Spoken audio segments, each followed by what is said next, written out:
Israel Gaza conflict में एक नया डेवलपमेंट सामने आया है। हॉस्टेज नेगोशिएशंस में सिग्निफिकेंट ट्विस्ट हुआ है, जो इंटरनेशनल ऑब्जर्वर्स के लिए भी क्रिटिकल है। चलिए इसको डिटेल में एनालाइज करते हैं। प्रेजेंटली गाजा में हमास के कंट्रोल में 50 इसराइली हॉस्टेजेस हैं। कतार और इजिप्ट मीडिएटर्स के तौर पर नेगोशिएशंस फैसिलिटेट कर रहे हैं। जनवरी से मार्च तक एक cease fire framework successfully implement हुआ, जिसमें मल्टीपल प्रिजनर एक्सचेंजेस शामिल थे।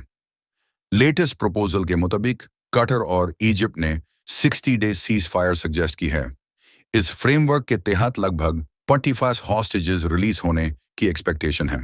हमास ने मंडे को इस प्रपोजल को ऑफिशियली एक्सेप्ट किया।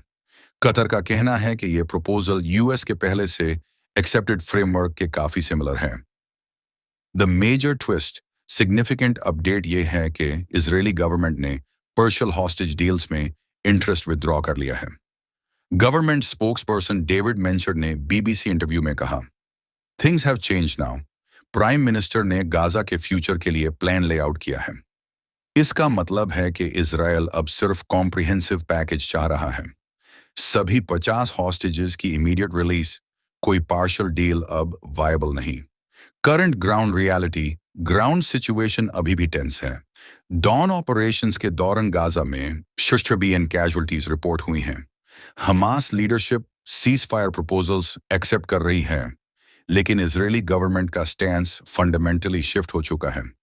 यूएस, कतार और Egypt continuous diplomatic pressure maintain कर रहे हैं, लेकिन अब तक कोई ब्रेक थ्रू नहीं हुआ।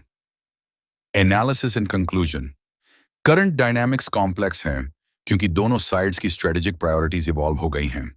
हमास डिप्लोमेटिक रेजोल्यूशन परस्यू कर रहा है, लेकिन इजरायल मिलिट्री लेवरेज और टोटल रेजोल्यूशन पर फोकस कर रहा है। इंटरनेशनल कम्युनिटी पीस प्रोसेस को पुश कर रही है, लेकिन ऑपरेशनल चैलेंजेस और ह्यूमैनिटेरियन क्राइसिस कंटिन्यू हैं। सिविलियन इम्पैक्ट सिग्निफिकेंट है और सिचुएशन रिमेन फ्रैजाइल। यह था detail geopolitical analysis latest developments का। समझने के लिए शुक्रिया और कमेंट्स में अपने मैच्योर थॉट्स शेयर करें।